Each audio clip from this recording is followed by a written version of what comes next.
sa vigne à la Saint-Aubin a toujours sa vigne et souvent du vin, jamais ne grêle en une vigne, qu'en une autre il ne provigne. Bonjour à tous. Les paysages viticoles font le lien entre nature et culture. L'économie du vin a connu un phénomène de mondialisation et illustre la complexité de la relation entre local et global. Le no-tourisme est également globalisé et saisi de plus en plus comme un outil de communication et le marketing à l'échelle des entreprises, mais également en politique nationale. Le paysage viticole est donc devenu un outil et la résultante de ce phénomène. Aujourd'hui, à mes côtés, un homme de terroir, un homme de terrain, qui s'est allié tout à la fois l'art du verbe, l'art de la tradition et l'art des cépages, un autodidacte de cette plante sarmenteuse qui fait le charme de notre belle France, la vigne. Jean-Marie Balland, bonjour. Bonjour Thierry Chéneau. Jean-Marie, lorsque je dis que tu es un autodidacte, je pense ne pas me tromper puisque tu as tout appris sur le fil de la vigne. Ah oui, parce que j'ai quitté l'école à 14 ans, le 26 mai 1961, et que le 27, mon père m'a offert un cadeau de certificat d'études, une pioche. Une pioche, beau cadeau. Oui, et je suis allé les traîner aussitôt dans les vignes. Je suis entré dans le monde du travail, donc il y a 60 ans. 60 ans. Oui. Des belles années depuis. Ah, c'est des années magnifiques avec de nombreux souvenirs. Oui, absolument. En ce sens que j'ai eu la chance de faire tous les métiers. D'abord apprenti chez mon père, ce qui n'était pas une sinécure.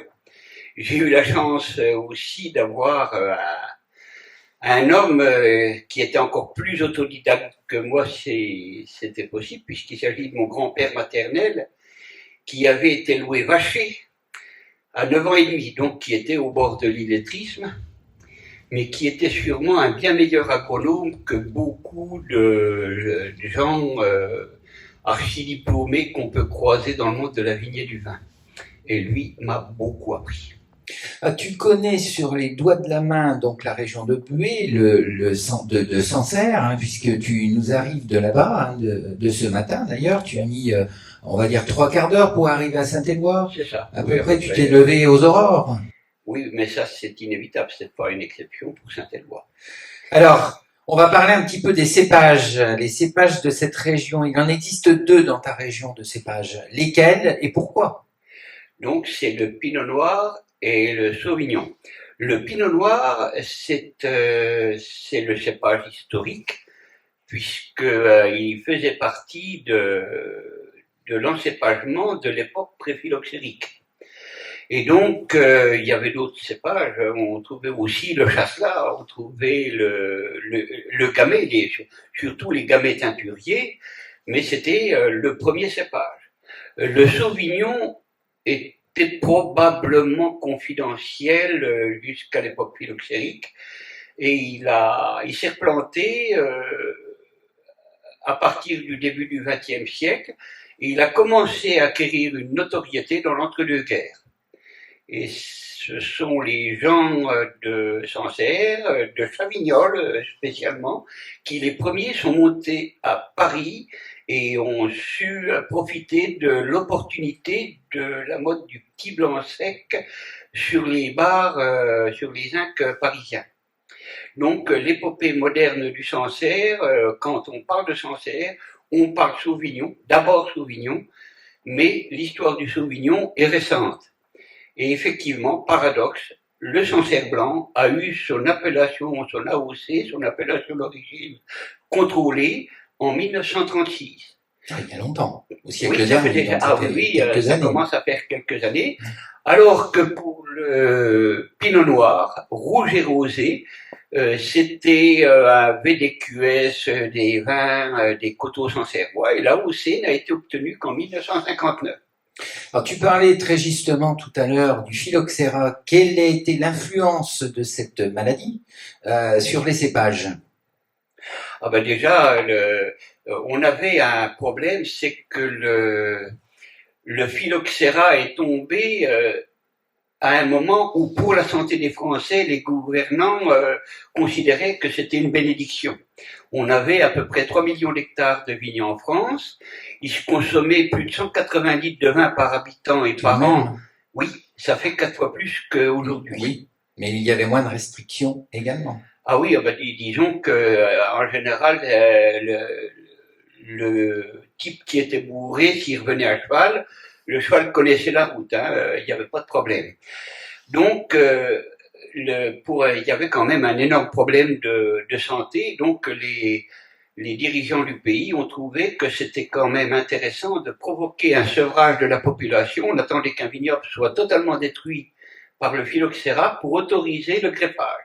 D'accord. Le greffage était donc important. Le greffage,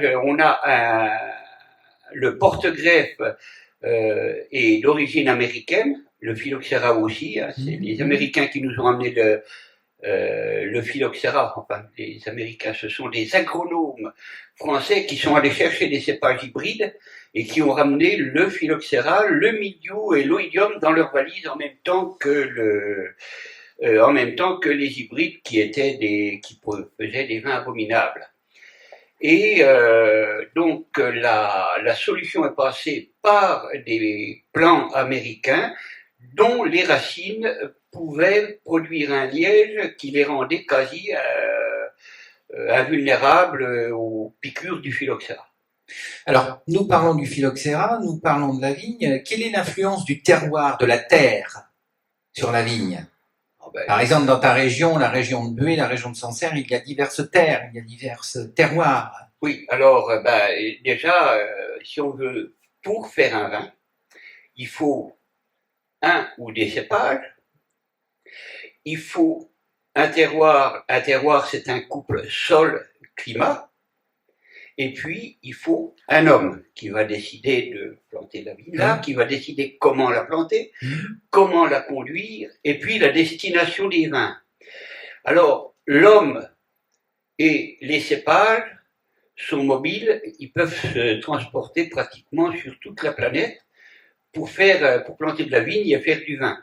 Le terroir, lui, est seul, est unique, est infalsifiable. Et donc, quand on a des vignobles collinaires comme le vignoble sancerrois, on a une variété infinie de terroirs. Le sol, mais aussi le sous-sol et l'exposition. Il n'y a pas de terroir qui se ressemble vraiment. J'avais un ami pendant ma vie active qui était pédologue à la chambre d'agriculture du Cher, qui s'appelait Jacques Dupont, qui disait que pour faire les levées de cartographier les sols du Sancerrois, à certains endroits, il aurait fallu faire une levée, donc des sondages, faire des prélèvements à peu près tous les 100 mètres carrés. Tellement, dans certains endroits, le sol est bouleversé et on peut, à l'intérieur d'une même parcelle, avoir pratiquement 3 ou 4 terroirs dans certaines parcelles. Qu'entends-tu par ce mot collifère ? Ce mot, le mot que tu as employé au tout début de la conversation, quand on a débuté sur les terroirs, tu as employé un terme sur la région de Sancerre, si je ne me trompe pas, ou je peux un me vignoble collinaire. Donc, collinaire, voilà, pas collifère. C'est un vignoble, pardon. Donc c'est un vignoble, oui, de colline, puisque on a le Sancerrois est né d'un des derniers contre-coups de la poussée alpine. Donc on a une espèce d'arc de cercle qui part de l'ouest du vignoble de Menetou-Salon, qui fait partie intégrante géologiquement des collines du Sancerrois, qu'on va retrouver à Pouilly, mais également Côte d'Auxerre, Chablis, Tonnerrois, et puis la Côte des Bars en Champagne. Cette espèce de croissance, c'est le dernier contre-coup de la poussée alpine. On trouve des sols majoritairement du secondaire, donc qui ont 150 à 200 millions d'années. On est en plein Jurassic Park. On peut trouver des dinosaures. Des dinosaures, on n'a pas trouvé, mais on trouve beaucoup de fossiles. Il y a des vignerons qui ont, en faisant des travaux, qui ont réussi à regrouper collection de fossiles d'origine marine assez absolument stupéfiante et diverse. Alors, qu'entend-on également par vin? Qu'est-ce que le vin? Eh ben, le vin, c'est le pur produit de ce que j'évoquais tout à l'heure, donc le point de rencontre entre le cépage, le terroir et l'homme. Donc c'est un jus de fruits, c'est une biotechnologie puisqu'on transforme un jus de fruits par le biais d'organismes vivants, donc en boisson alcoolisée, et on obtient des fois des choses surprenantes. Ah, lesquelles? Ben oui, parce Donne que des exemples. un exemple. On prend notre Sauvignon, qui est quand même le cépage dominant Sancerre. C'est vrai que quand on déguste un grain de Sauvignon, ça explose, on a plein d'arômes et tout. On s'attend à trouver un cépage très, très aromatique. Mais quand on a un autre cépage qui s'appelle le chardonnay à Chablis, par exemple, donc le chardonnay est vraiment quelconque. Il faut surtout pas goûter un grain de chardonnay après un grain de sauvignon parce qu'on a l'impression que ça n'a vraiment pas de goût. Et pourquoi le Chablis on fait un grand vin? Parce qu'il y a tout simplement des précurseurs d'arômes qui vont être transformés par le biais de la fermentation alcoolique, qui vont permettre de révéler ces arômes qu'on n'arrive pas à retrouver donc forcément dans la dégustation du grain de raisin. Alors le raisin a plusieurs utilisations. Avec le raisin, on fait du vin, on fait plein d'autres choses. Ah oui, ben on commence déjà par faire du raisin de table. On peut faire des jus de fruits, on peut faire des raisins secs, mais aussi du vin, des alcools. Et puis, le vinaigre.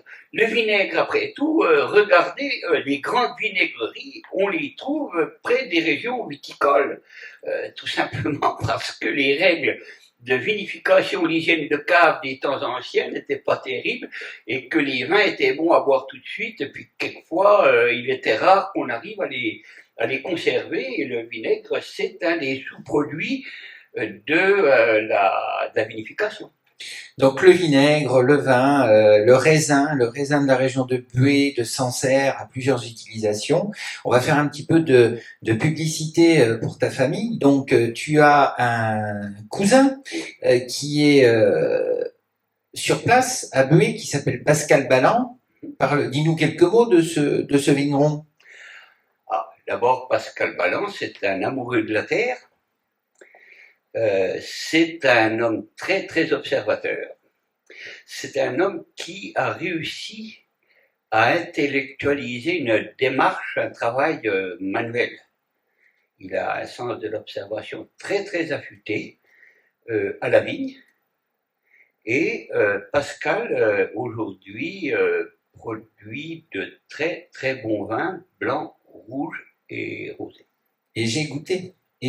Alors n'hésitez pas à vous déplacer dans la région de Sancerre, aller rencontrer Pascal Balland et puis pourquoi pas Jean-Marie qui vous baladera dans ses vignes et vous racontera l'histoire du vin.